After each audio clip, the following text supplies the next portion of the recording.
Ration கடையிலே வாங்குகிற அத்தனை பேரும் ஆற்றுக்கும் கோழிக்கும் தான் அதை தீவனமாக பயன்படுத்தி கொண்டிருக்கிறார் என்பதுதான் நாடறிந்த உண்மை. அவை முன்னவர் சொல்றார், ஆட்டுக்கு மாட்டுக்கெல்லாம் இல்லை, இன்னைக்கு ரேஷன் அரிசி எல்லா மக்களும் சாப்பிட்றாங்க. நீ எப்படி காலையில் எழுந்திரிச்சோன்னா நெல்லிக்காய் ஜூஸ் குடிப்பான்னு பேட்டி கொடுக்குறியா, அது மாதிரி இன்றைக்கு ரேஷன் அரிசியை எல்லா மக்களும் பயன்படுத்தி கொண்டிருக்கிறார் என்பது உண்மை. சக்கரை நோயை தடுப்பதற்காக இந்த ரேஷன் அரிசி பயன்படுத்து என்று சொன்னால் நீ கஞ்சி வைத்து கொடுப்பதிலே நாங்கள் வாழ்த்துக்கிறோம். வெற்றி 150 ஊரக பகுதிகளில் 150 நாட்கள் உத்தரவாத வேலைவாய்ப்பு. Periyar Maniamma Institute of Science and Technology, Tanjavur. Mechanical engineering with specialization in energy engineering, robotics and industrial automation. Introducing Growth Guarantee Homes from MP Developers. Trust forever. ஒரு வருடத்துக்கு அப்புறம் ஏப்ரல் மாதம் மார்ச் ஏப்ரலில் சட்டமன்றத்தில் அறிவிப்பு கொடுக்கும்போது, பட்ஜெட் அறிவிப்பில் வரும்போது, அடுத்த வருடம் பிப்ரவரி 2026 தான் அதுக்குண்டான அட்மினிஸ்ட்ரேட்டிவ் சாங்ஷன்ஸும் கொடுத்துருக்காங்க. இது வரைக்கும் பல திட்டங்களுக்கு ஃபினான்ஸ் சாங்ஷனே வரல. கிட்டத்தட்ட 36 திட்டங்கள், அவங்க சொல்லாமல் 36 கவர்டு குடோன், 26 கவர்டு குடோன், இதெல்லாம் கிட்டத்தட்ட 89 கோடி ரூபா ஒர்க்கிங் ப்ராக்ரஸில் இருக்குது. 26 செமி கவர்டு குடோன் கிட்டத்தட்ட 492 கோடி ரூபாய்க்கு இன்றைக்கும் சில ஃபினான்ஷியல் சாங்ஷன் வாங்காமல் பெண்டிங் இருக்குது. நம்ம ஆட்சி காலங்களில் வந்ததுக்கப்புறம் தான் அதை துரிதப்படுத்தி இனி வருங்காலங்களில் எங்கெல்லாம் நெல் இந்த மாதிரி வெளியே இருக்கோ, டிபிசி சென்டர்லையோ ஓப்பன் பிளேஸ் இருக்கோ, அதெல்லாம் முனைப்பாக இந்த பிளேஸ் மாற்றுறதுக்கு ஒர்க் பண்ணிகிட்டு இருக்கோம். இன்னொரு 2-3 மாதங்களில் இதெல்லாம் பயன்பாட்டுக்கு வரதுக்கு பண்ணிகிட்டு இருக்கோம். நன்றி அவர்கள். மாண்பு உறுப்பினர் சக்கரபாணி அவர்கள். மாண்புமிகு பேரவைத் தலைவர், மாண்புமிகு அமைச்சர் அவர்கள். மாண்புமிகு உறுப்பினர் MRK பன்னீர்செல்வம் அவர்கள். மாண்புமிகு பேரவைத் தலைவர்களே, மாண்புமிகு அமைச்சர் அவர்கள் இப்போல்லாம் கணக்கெல்லாம் அவர் ஆடிட்டரில் அவர் கணக்கெல்லாம் சொல்கிறாரு. ஆனால் நாங்கள் எப்படி எங்களுக்கு நெல் மழையில் நனையாமல் 5 ஆண்டு காலத்தில் மழை நனைக்காமல் தான் இப்போ நீங்கள் ஆட்சிக்கு பொறுப்பேற்ற 3 மாதத்தில் இப்போ தொலைக்காட்சியில் பார்த்தா எல்லாம் நெல் மூட்டைகள்லாம் நனைந்து, அதுவும் அதிகமாக ஓப்பனில் தான் இருக்குது. இப்போ ஓப்பனில் தான் வச்சுக்கிங்க. நாங்கள் திடீர்னு ஒரு மழை வரும்போது நாங்கள் உடனுக்குடன் அங்கே அப்புறப்படுத்தி இங்கே பாதுகாப்பான இடத்திலே நாங்கள் குடோனில் வச்சோம். எங்கே சக்கரால குடோனாக இருந்தாலும் சரி, பள்ளிக்கூடமாக இருந்தாலும் சரி, அந்த அளவுக்கு நாங்கள் வைத்து நெல்லை பாதுகாத்தோம். அதனால தான் வெள்ளை அரிசியாக ஒரு கருப்பரிசி வந்த காலத்தை போய் இப்போ வெள்ளை அரிசி வர்ற காரணம் அந்த நெல்லை மழை நனையாமல் முளைக்க விடாமல் இருந்த காரணத்தால் தான் நெல் இப்போ தேசங்களில் இப்போ இங்கே வெள்ளை அரிசி வர்றதுக்கு உடைய காரணமும் உண்டு. மாண்புமிகு அவை முன்னவர். மாண்புமிகு பேரவைத் தலைவர் அவர்களே, மாண்புமிகு முன்னாள் அமைச்சர் அவர்கள் இங்கே குறிப்பிடுகிற போது முழுமையாக பாதுகாப்பளித்து தூய்மையான ஆட்சி மக்களுக்கு ரேஷன் கடையிலே வழங்கி கொண்டிருக்கிறான்னு சொன்னார்கள். ரேஷன் கடையிலே வாங்குகிற அத்தனை பேரும் ஆற்றுக்கும் கோழிக்கும் தான் அதை தீவனமாக பயன்படுத்தி கொண்டிருக்கிறார் என்பதுதான் நாடறிந்த உண்மை. ஆகவே நீங்கள்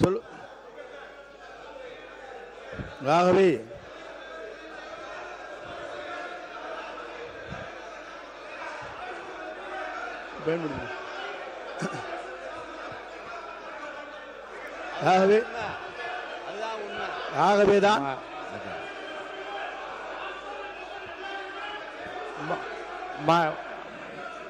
மாண்புமிகு உறுப்பினர்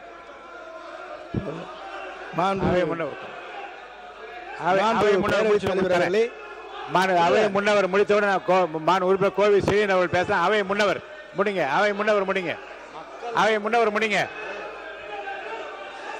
உட்காருங்க. அவை முன்னவர் நீங்க முடிச்சிட்டீங்களா? முடிங்க. நீங்க முடிங்க. உங்களுக்கு தரேன், வாய்ப்பு தரேன். அவை முன்னவர் பேசி முடித்து உங்களுக்கு வாய்ப்பு தரேன். நீங்க 2 பேருமே பேசலாம். உட்காருங்க. அவை முன்னவர் பேசி முடித்தவுடன் 2 பேர், நீங்க கோவில் செடியன் நீங்களும் பேசலாம், அவரும் பேசலாம். 2 பேருக்கும் உட்காருங்க. நீங்க உட்காருங்க. பேரவைத் தலைவர் அவர்களே உட்காருங்க. சொல்லுங்க. நீங்க சொன்னீங்க, அதுக்காக சொல்லியிருக்கேன். அதற்காகத்தான் நம்முடைய முதலமைச்சர் அவர்கள் சன்னரக நெல்லை உற்பத்தி செய்ய வேண்டும் என்பதற்காகத்தான் இந்த தொகையை உயர்த்தி கொடுத்து, எதிர்காலத்தில் சன்னரகை தான் இந்த மக்கள் வேண்டும் என்று விரும்புகிறார்கள். அண்டை மாநிலங்களிலிருந்து அந்த அரிசி வருகிறது, பல இடங்களிலிருந்து வாங்கப்படுகிறது. நம்முடைய சன்னரகம் என்பது உற்பத்தி குறைவாக இருக்கிறது என்பதுதான் உண்மை. ஆகவே அதை உற்பத்தி செய்ய வேண்டும் என்ற நோக்கத்தோடு தான் அந்த பணிகளை மேற்கொண்டார்கள். மாண்பு உறுப்பினர்கள் சொல்லுகிற போது இல்லை அதை மாற்றி ஒரே சொல்லிடுறேன். மாண்பு பேரவைத் தலைவர் அவர்களே, நான் சொன்னதில் உங்களுக்கு அதில் இருக்கும். அதை சில பேர் பயன்படுத்துவதில்லை என்பதுதான் உண்மை. ஏனென்று சொன்னால் எம்ஆர்கே பன்னீர்செல்வம் எம்ஆர்கே பன்னீர்செல்வம் அவர்கள் எம்ஆர்கே பன்னீர்செல்வம் நீங்க பேசுங்க எம்ஆர்கே பன்னீர்செல்வம் அவர்கள் மட்டும் பேசலாம். உங்களுக்கு துணையாக பின்னாடி யாரும் பேச அனுமதிக்கும். திரும்பி பாருங்க, கொஞ்சம் திரும்பி பாருங்க, நீங்க மட்டும் பேசுங்க. பேரவைத் தலைவர்களே, இங்கே முன்னாள் அமைச்சர் நேரு கூட இந்த ரேஷன் அரிசி தான் சாப்பிட்றேன். ஏன்னா சுகர் கம்மியாகும்ட்டு, அதை சுகரை கம்மியாகும்னு சொல்லி அது அது மோட்டா அரிசி சாப்பிட்றாரு. அதனால் வந்து எல்லாரும் உறுப்பினர் கே நேரு அவர்கள் பேச. மாண்புமிகு பேரவைத் தலைவர்களே, அவை முன்னவர் என்ன அர்த்தத்தில் அப்படி சொல்கிறார்? ஆட்டுக்கு மாட்டுக்கும் இல்லை என்பதெல்லாம் இல்லை. குறிப்பாக உங்களுக்கு அரிசி எப்படி கொடுப்போம் என்று சொன்னால், நானும் இந்த உணவுத்துறை 30 வருடத்துக்கு முன்பு நான் பார்த்தேன். எனவே சொல்வது, கருப்பாக இருக்கிற அரிசியை கடைசி நேரம் வேறு வழியை, அப்போதெல்லாம் அரிசி கிடைப்பது கஷ்டம், சென்ட்ரல் போர்லேருந்து கிடைக்கிறது கஷ்டம். அப்போ அது 1 மாதத்துக்கு 1/2 மாதத்துக்கு கொடுப்பாங்களே தவிர, நம்முடைய மாண்புமிகு உணவுத்துறை அமைச்சர் சக்கரபாணி வந்த பிறகு பாதுகாப்பான குடோன் எந்த காலத்திலும் எந்த உணவு, அவரும் உணவு அமைச்சராக இருந்தார், நானும் உணவு அமைச்சராக இருந்தேன். ஆனால் அவர் தான் நிறையா கட்டினார். அவருடைய காலத்தில் நம்முடைய தளபதி அவர்கள் அதற்காக நிதி ஒதுக்கி நெல்லை நனையாமல் கொண்டு சென்றது சக்கரபாணி. நம்முடைய நான் சொல்லிடுறேன், நான் ஒரு நிமிஷம் சொல்லிடுறேன், நீ சொல்லு. நம்முடைய அவை முன்னவர் சொல்கிறார், ஆட்டுக்கு மாட்டுக்கெலாம் இல்லை, இன்றைக்கி ரேஷன் அரிசி எல்லா மக்களும் சாப்பிட்றாங்க. நீங்கள் உனக்கு வச்சிங்க இன்னைக்கு ரேஷன் அரிசி. காரணம், ரேஷன் அரிசி சாப்பிடுகிற போது அந்த சர்க்கரை அளவு குறைகிற காரணத்தால் எல்லா மக்களும் அதை எடுத்துக்கொண்டிருக்கிறார்கள். நீ எப்படி காலையில் எழுந்திரிச்சோன்னா நெல்லிக்காய் ஜூஸ் குடிப்பேன்னு பேட்டி கொடுக்குறியா, அது மாதிரி இன்றைக்கு ரேஷன் அரிசியை எல்லா மக்களும் பயன்படுத்தி கொண்டிருக்கிறார் என்பது உண்மை. உறுப்பினர் அவை முன்னவர் மாண்புமிகு பேரவைத் தலைவர் அவர்களே, சக்கரை நோயை தடுப்பதற்காக இந்த ரேஷன் அரிசி பயன்படுத்து என்று சொன்னால் நீ கஞ்சி வைத்து கொடுப்பதிலே நாங்கள் வாழ்த்துக்கிறோம். உறுப்பினர் ஆர் காமராஜ் அவர்கள் அங்கே பேசுகிறேன். பொதுப்பணித்துறை அமைச்சர், பொதுப்பணித்துறை அமைச்சர் பேசப்படும் பேசுங்க. உட்காருங்க. பொதுப்பணித்துறை அமைச்சர். மாண்புமிகு பேரவைத் தலைவர்களே, நம்மளுடைய முன்னாள் விவசாயத்துறை அமைச்சர் விவசாயத்துறை மானியத்துக்கு போய் சொன்னார், அண்ணன் நேரு கிட்ட வந்து ஆயிரக்கணக்கான விவசாய நிலம் இருக்கு, அவர் அங்கேயே வந்து நெல் எல்லாத்தையும் போட்டு உற்பத்தி பண்ணிக்கிறாருன்னு. ஆனால் ஒரு பரம ஏழையா இருக்கக்கூடிய மாதிரி அண்ணன் வந்து ரேஷன் கடையில் தான் அரிசி சாப்பிட்றாருன்னு ஒரு தகவல் இன்னைக்கு தான் அது தெரியுது. அதனால அதாவது என்னுடைய பதிவு நான் முடிச்சிடுறேன், நீங்க பேசும்போது நான் முடிச்சிடுறேன். எதற்கு சன்னக நெல் அரிசிக்கு அதிகமான ஊக்கத்தொகையும் பொது ரக அரிசிக்கு எதுக்கு விலை கம்மியும் அப்படிங்கிற ஒரு விவாதம் நம்முடைய முன்னாள் உணவுத்துறை அமைச்சர் வந்து ஒரு பதிவு பண்ணாரு. மாண்புமிகு முதலமைச்சர் மூத்த அமைச்சர்களை ஒரு 8 அமைச்சர்களை கூப்பிட்டு விவசாய சங்கங்களை வந்து சந்திக்க சொன்னார். நம்மளுடைய கம்யூனிஸ்ட் தோழர்கள்லாம் இருந்தாங்க. ஸோ அங்கே விவசாய சங்கங்களோட பேசிட்டு இருக்கும் பொழுது அப்போ ஒரு கோரிக்கை கொடுத்தோம், உணவுத்துறையில் ரேஷன் சிஸ்டத்தில் அரிசியோடைய, நான் சிறு வயதிலேயே பிஹெச்ல இருக்கும் பொழுது ரேஷன் கடையில் போய் அரிசி வாங்கி சாப்பிட்ட குடும்பம் தான் என்னோட குடும்பம். அப்போ சாப்பிடும்போதே அரிசியோடைய அளவு வந்து எப்பயுமே பெருசாக இருக்கும். அதோடைய கலர் வந்து பார்த்தீங்கன்னா நம்மளுடைய எல்லார் வீட்லையும் இப்போ நம்ம சாப்பிடக்கூடிய அரிசி, நிறைய பேர் சில சட்டமன்ற உறுப்பினர்கள் ரேஷன் அரிசி சாப்பிட்றான்னு சொல்கிறாங்க. நம்ம அது தனிப்பட்ட இது நான் போல. பெரும்பாலும் இங்கே இருக்கக்கூடிய சட்டமன்ற உறுப்பினர்கள் தன்னுடைய மனசாட்சிப்படி தெரியும், யாரும் ரேஷன் கடையிலேருந்து அரிசி வாங்கி சாப்பிட்றதில்லை பெரும்பாலும். நான் இதுதான் உண்மையை தான், நாங்கள் உண்மையை பதிவு பண்ணுறோம். இங்கே வந்து மக்கள் என்ன நினைக்கிறாங்கிறத உண்மையை நம்ம பதிவு பண்ணணும். இதில் வந்து இந்த ஆட்சி அந்த ஆட்சி போன ஆட்சி 50 வருஷம் ஆட்சி பற்றி பதிவு பேசல. இன்னைக்கு இருக்க நிலைமை என்னங்கிறத மாண்புமிகு முதலமைச்சருடைய கவனம் போய் சென்ற பிறகு அப்போ விவசாயிகள் சொன்னாங்க, நாங்கள் வந்து எங்களுடைய பயிரை மாற்றணும்னா நீங்கள் வந்து சன்ன நகர்களுக்கு வந்து அதிகமான ஊக்கத்தொகை கொடுங்க அப்படின்னு பதிவு பண்ணுவோம். மாண்புமிகு முதலமைச்சர் திருப்பியும் ஒரு விவாதம் நடந்துச்சு. அப்போ மாண்புமிகு முதலமைச்சர் சொன்னார், மற்ற ஆட்சிகள்லாம் விட்டுருவோம், நம்ம ஆட்சியில் கொடுக்கக்கூடிய அரிசி சன்ன நகர் நெல்லா நம்ம கொடுப்போம், அரிசியாக கொடுப்போம் மக்களுக்கு. நம்ம ரேஷனில் கொடுக்கக்கூடிய அரிசியை அனைத்து ரேஷன் கடையில் வச்சிருக்கக்கூடிய எல்லா மக்களும், முக்கியமாக தாய்மார்கள் வாங்கிட்டு போகக்கூடிய அரிசி, அவங்க ஒரு அண்ணனா ஒரு அம்மாவுக்கு ஒரு அரிசி கொடுக்குற இடத்துல அவர் சொன்னது, நம்ம கொடுக்குற அரிசி அவங்க வீட்டில் சாப்பிடணும், சாப்பிடக்கூடிய அரிசியா மாத்தணும் சொன்னது எங்களுடைய முதலமைச்சர். இது உண்மை. இதற்கு தான் சன்ன நகர் நெல் அரிசிக்கு அதிகமான ஊக்கத்தொகை கொடுத்து டெல்டா மாவட்டங்கள்ல இனி வரும் காலங்கள்ல பொது ரக நெல்லுக்கு பதிலா சன்ன நகர் நெல்லை வந்து பயிரிடணும், அவங்களுக்கு ஒரு ஊக்கம் கொடுக்கணும். அவங்க பயிரிட்டாதான் அதை வந்து நம்ம கரெக்டா வந்து ப்ரொக்யூர் பண்ணி மக்களுக்கு ரேஷன் கடையில் கொடுக்க முடியும். ஏன்னா அவங்க அதிகமான வந்து உற்பத்தி வந்து பொது ரகம் பண்ணிட்டாங்கன்னா ரேஷனுக்கு வந்து நம்ம சரியான நெல்லை அரிசியை கொடுக்க முடியலங்கிறதுக்காக தான் சன்ன நெல்லை வந்து உற்பத்தி அதிகப்படுத்துறதுக்கு இதை பதிவு பண்றோம். உண்மையாக சொல்லுகிறோம், தாய்மார்களுடைய வழியிலிருந்து சொல்றோம். இன்றைக்கு அதை மாற்றக்கூடிய ஒரு அரசாக 90% இன்றைக்கு அந்த அரிசியை வாங்கி யாரும் சாப்பிட்றதில்ல. இட்லி மாவு யூஸ் பண்றாங்க. அண்ணன் சொல்ற மாதிரி முன்னாடி நிறைய கடத்தல் நடந்துட்டு இருந்துச்சு. இதெல்லாம் தடுத்து ஆந்திராவுக்கு போயிட்டு இருந்துச்சு, கர்நாடகா போயிட்டு தடுத்து நிப்பாட்டி இன்னைக்கு வரக்கூடிய காலத்தில் சன்ன நகர் நெல்லை வாங்கி அதை கரெக்டா ஸ்டோரேஜ்ங்கிறது கிடையாது. இது இந்த அரசு அந்த அரசு சொல்ல வரல.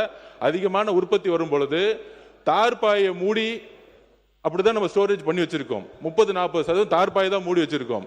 அப்ப ஸ்டோரேஜை உருவாக்கக்கூடிய இடத்துல நம்மளுடைய உணவுத்துறை அமைச்சரும் சரி, விவசாயத்துறை அமைச்சரும் சேர்ந்து வந்து தனி திட்டங்களை கொண்டு வந்துட்டு இருக்காரு.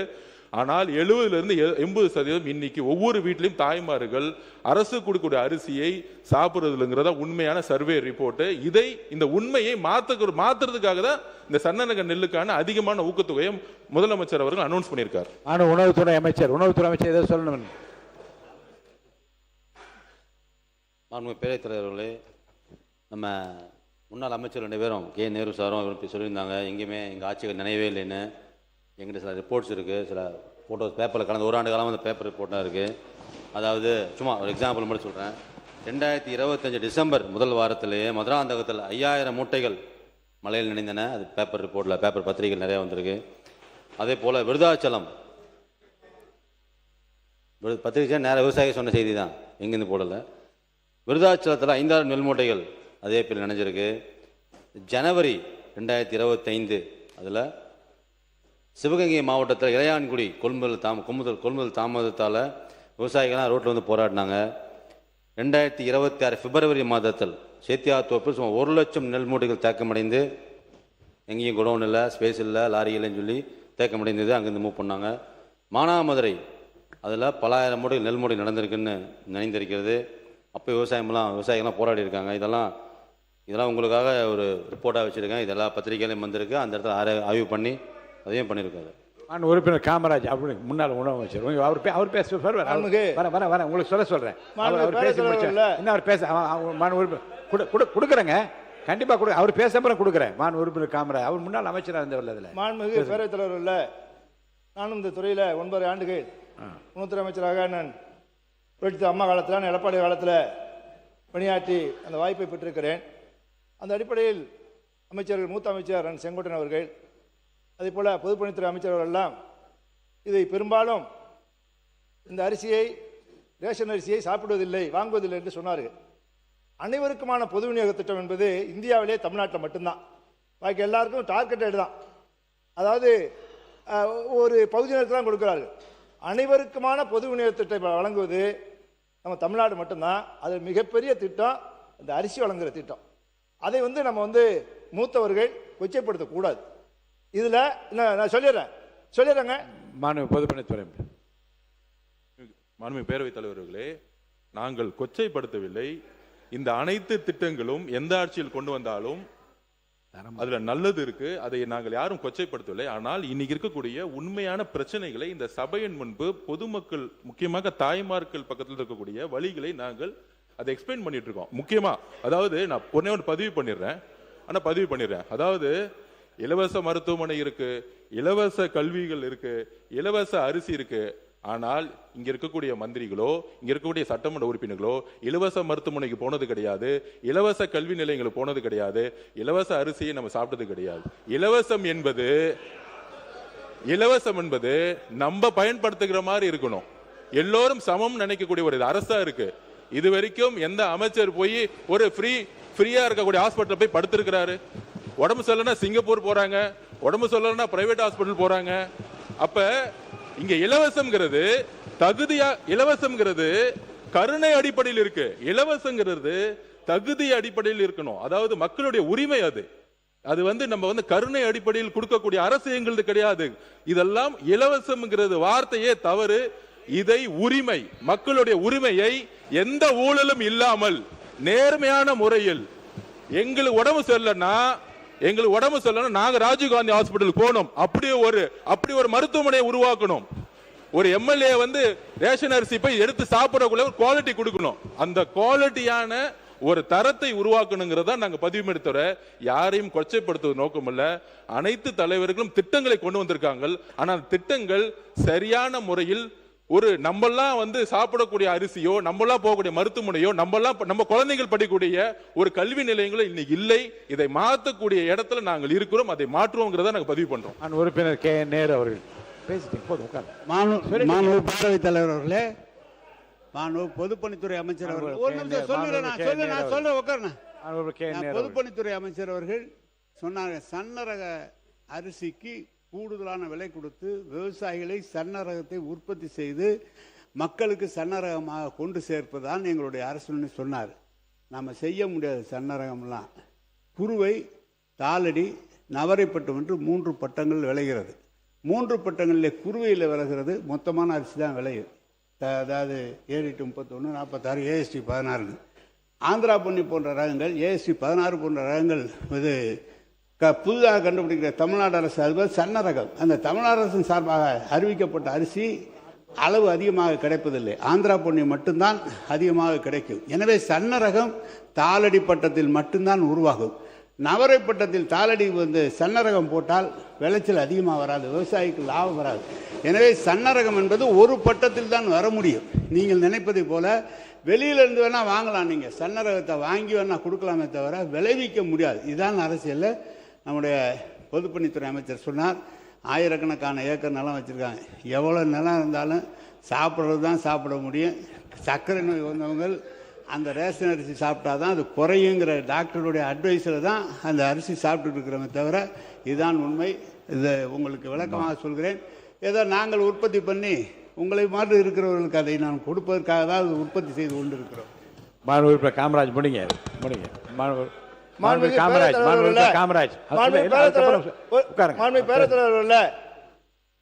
அதாவது இந்த அரிசி வழங்குகிற திட்டத்தை இலவச அரிசி என்று சொல்லக்கூடாது, விலையில்லாத அரிசி என்று சொன்ன தலைவர் மாண்புமிகு புரட்சி தலைவி அம்மா அவர்கள் 1,84,00,000 பேருக்கு தமிழ்நாடு முழுவதும் விலையில்லாத அரிசியை அறிமுகப்படுத்தினார்கள்.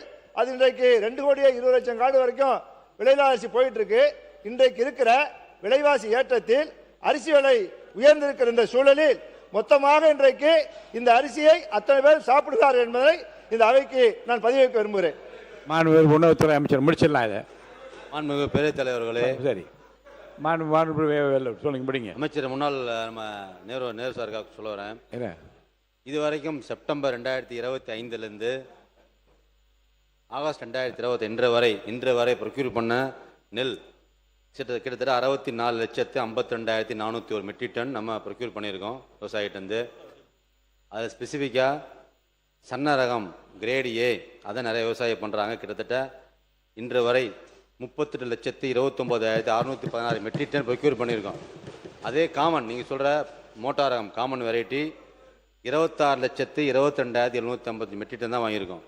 இன்னைக்கு விவசாயிகளே அதிகப்படியான நெல் நம்ம ஏன் அது விலை அதிகமாக கொடுத்துருக்கோம் காரணமே கூட எல்லா விவசாயிகளும் ரெக்வஸ்ட் பண்ணதே எல்லாமே இந்த மோட்டார் ரகங்களை அதிகப்படியாக எங்களுக்கு விளைவிக்க முடியல, எங்கள் சன்ன ரகமாக இருந்தால் மக்களுக்கு கொடுக்க முடியுங்கிறதுனால கிட்டத்தட்ட காமன் 26 லட்சம் இருந்தது இந்த வருடங்கள்.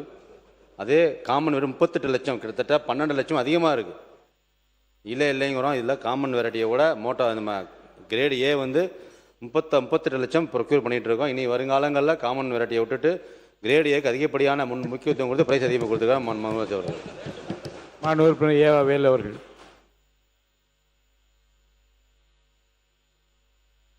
மைக் கொடுங்க. மாண்புமிகு பேரவைத் தலைவர்களே, நானும் 5 ஆண்டு காலம் கூட்டுறவு உணவுத்துறை அமைச்சராக இருந்து பணியாற்றிய காரணம் தான் ஒரு விளக்கத்தை சொல்ல வேண்டிய நிலைமை இருக்குது. அவை முன்னவர் அவர்கள் எப்பொழுதும் உங்களுக்கு உறுதுணையாக இருந்து அவையை சும்மா நடத்துறதுக்காக அவர் முயற்சி பண்ணணும். அவரே ஒரு பிரச்சனையை உருவாக்கி விட்டார் என்று சொன்னால் எப்படி அவையை நடத்த முடியும்? ஒன்று, இப்போ ஏற்கனவே 5 ஆண்டு காலம் நாங்கள் ஆட்சியில் இருக்கிற பொழுது இந்த இடத்துல தான் உட்கார்ந்தார். என்னைக்காவது ஒரு நாளாவது இந்த பொது விநியோக திட்டத்தில் உங்கள் ஆட்சியில் அரிசி சரின்னு எங்கேயாவது ஒரு நாளாவது கேள்வி கேட்டிருப்பாரா? அதுவும் இல்லை. ஏதோ ஏன் சொல்கிறாருன்னு சொல்கிறேன். கழக ஆட்சியை பொறுத்தளவிற்கு பொது விநியோக திட்டம் சிறப்பாக இருப்பது என்று பத்திரிக்கை இல்லை, இந்தியன் பத்திரிக்கையும் ஹிந்து பத்திரிக்கையும் டைம்ஸ் ஆஃப் இந்தியா பத்திரிக்கையும் ஆர்டிக்கல் எழுதாங்க. என்ன தெரியுங்களா? கழக ஆட்சியில் பொது விநியோக திட்டம் மிக சிறப்பாக இருக்கு என்று சொல்லி தன்வீர் பண்டாரி, தீபக் உச்சநீதிமன்ற நீதிபதிகள் பாராட்டி அந்த செய்தி வந்தது. ஒன்று. இது மெத்தேடு எப்படின்னு கேட்டீங்கன்னா, பொதுவாக ரேஷன் கடைக்கு வருகிற அரிசி எப்படி இருக்குன்னு கேட்டால், தமிழ்நாட்டில் நம்ம நெல்லை நம்ம பர்ச்சேஸ் பண்ணுறோம். அந்த நெல்லை பர்ச்சேஸ் பண்ணுறதை அரிசியாக்கி அது ஈடு செய்து விட்டு எஞ்சி இருக்கிற அரிசி எங்கேருந்து கொடுக்குறாங்கன்னா, மத்திய அரசாங்க தொகுப்புத்திலேருந்து அரிசி தராங்க. அது சத்தீஸ்கர்லேருந்து வரும், பஞ்சாப்லேருந்து வரும், ஆந்திராவிலேருந்து வரும். ஒரு முறை நம்ம அவை முன்னவர் சொன்னதை போல் அரிசி பழுப்பு நிறத்தில் வந்தது. அது சத்தீஸ்கர்லேருந்து வர்ற அரிசி. ரேஷன் கடையில் இதை பற்றி ஒரு செய்தி வந்த உடனே எங்கள் முதலமைச்சர் என்ன சொன்னார்னா, ரேஷனுக்கு அப்படி ஒரு செய்தி வந்திருக்கிறது, நாளைக்கே அதெல்லாம் வித்ட்ரா பண்ணுங்கன்னார். என்ன விஷயம் ஏன்னார், இது சத்தீஸ்கரில் வந்த அரிசி அப்படின்னு உடனே மத்திய தொகுப்பில் இருக்கிற உணவுத்துறையை சந்தித்து, உணவு அமைச்சரவை சந்தித்து, எங்களுக்கு இனிமேல் சத்தீஸ்கர் அரிசி தேவையில்லை, பஞ்சாப் அரிசியும் ஆந்திரா அரிசியும் தான் வர வேண்டும் என்று ஆணை பெற்று அதுக்கு பின்னால் தொடர்ந்து அரிசி கொடுக்கப்பட்டது. இதுதான் உண்மையான வரலாறு. இதுதான் உண்மையான வரலாறு. அடுத்து எங்களுடைய அண்ணர் மு க ஸ்டாலின் நம்முடைய உணவுத்துறை அமைச்சர் சக்கரவாணிக்கு ஒரு ஆர்டரை போட்டு, நீங்கள் உள்ளூரில் அரிசி நெல் பர்ச்சேஸ் பண்ணுறீங்க, நாம் இது ஈடு செய்தால் தான் மீதி அரிசி தருவாங்க. இந்த அரிசி எப்படி இருக்கணும்னு கேட்டால், தமிழ்நாட்டில் உற்பத்தி பண்ணுற அரிசி கொஞ்சம் கலர் கம்மியாக தான் இருக்கும், என்ன மாதிரி கொஞ்சம் கருப்பாக இருக்கும், உங்களை மாதிரி சிகப்பாக இருக்காது. அதனால் அதுக்கு என்ன ஆர்டர் போட்டார் தெரியுங்களா? வெளிநாட்டு, அது ஜெர்மனாக இருக்கலாம், இல்லை உள்நாட்டில் இருக்கலாம், கலர் சாற்று ஒன்று நீங்கள் வாங்கி ஒரு மில்லுலையும் வச்சு அதை வெளுமையாக்கணும்னு சொன்னாங்க. இவ்வளவு நடந்திருக்குது. ஆனால் நீங்கள் போய் ஒரு சீனியர் சட்டமன்ற உறுப்பினர் அவை முன்னவர் கொச்சைப்படுத்தலாமா? ஏழைகள் வாங்கி சாப்பிடுகிற அரிசியை அது ஆடு மாடு தான் தின்றாங்கன்னு சொன்னீங்கன்னா அதுக்கு என்ன பேர்? அவை முன்னவர் மாண்பு பேரவைத் தலைவர் அவர்களே, நான் குறிப்பிட்டது ஒன்றே ஒன்றுதான். நீங்கள் ரேஷன் அரிசி என்பது ஒரு வரலாற்றில் இடம்பெற்ற ஒன்றுதான், இல்லை என்று நான் மறுக்கவில்லை. ஆனால் ரேஷன் அரிசி எல்லோரும் பெற வேண்டும் என்பதுதான் அரசுடைய நோக்கம். அதிலே அங்கே இருக்கிற சாதாரண அரிசி என்பது மக்கள் பெரும்பாலாக பயன்படுத்தவில்லை என்பதுதான் உண்மை நிலை. எல்லோரும் நீங்களே வேண்டுமானாலும் அப்படிப்பட்ட நிலை தான் இருக்கிறது. அண்ணன் மட்டுமன்றம் சொன்னீர்கள், சர்க்கரை நோய் இருக்கிறது, மருத்துவர் சொன்னார், ஆகவே ரேஷன் அரிசியை நான் சாப்பிட்டு கொண்டிருந்தேன் சொன்னார்கள். அப்படி இருக்கலாம், இல்லை என்று நான் சொல்லவில்லை. ஆகவே மாண்பு உறுப்பினர் அவர்கள், நாங்கள் சன்ன ரகத்தை கொண்டு வர வேண்டும், அதைத்தான் முழுமையாக தமிழ்நாட்டு மக்கள் பயன்படுத்துவதற்கு ஏதுவாக அமையும். ரேஷன் கடையிலே வாங்குகிற